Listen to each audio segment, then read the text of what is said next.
সাবেক ভূমিমন্ত্রী সাইফুজ্জামান চৌধুরী জাভেদের নামে বেনামে আরও ৫ দেশে সম্পদের খোঁজ পেয়েছে দুর্নীতি দমন কমিশন। এবার ভারত, থাইল্যান্ড, মালয়েশিয়া, ফিলিপাইন ও কম্বোডিয়ায় অবৈধ সম্পদ অর্জনের তথ্য পেয়েছে টাস্কফোর্স।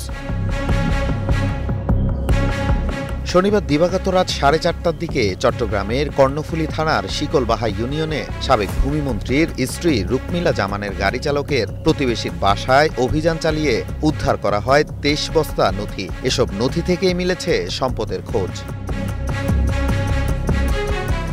দুদক জানায় ওই 5 দেশে জমি ও ব্যাংক লেনদেনের প্রাথমিক প্রমাণ মিলেছে। ধাপে ধাপে সব নথি যাচাই করে সুনির্দিষ্ট তথ্য কমিশনের কাছে উপস্থাপন করবে টাস্কফোর্স।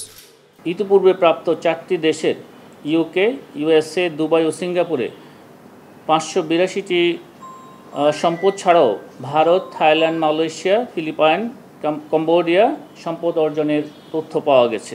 অনুসন্ধান টাস্কফোর্স 23 বস্তায় রক্ষিত ডকুমেন্টস পর্যায়ক্রমে পর্যালোচনা করে সুনির্দিষ্ট তথ্য প্রমাণ দুর্নীতি দমন কমিশনে উপস্থাপন করবে।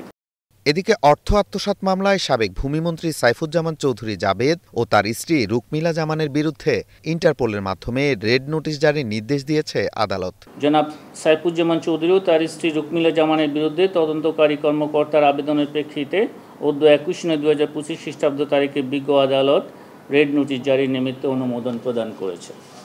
এর আগে যুক্তরাজ্য, মার্কিন যুক্তরাষ্ট্র, দুবাই ও সিঙ্গাপুরে 582টি বাড়ি ও ফ্ল্যাটের প্রমাণ পায় দুদক।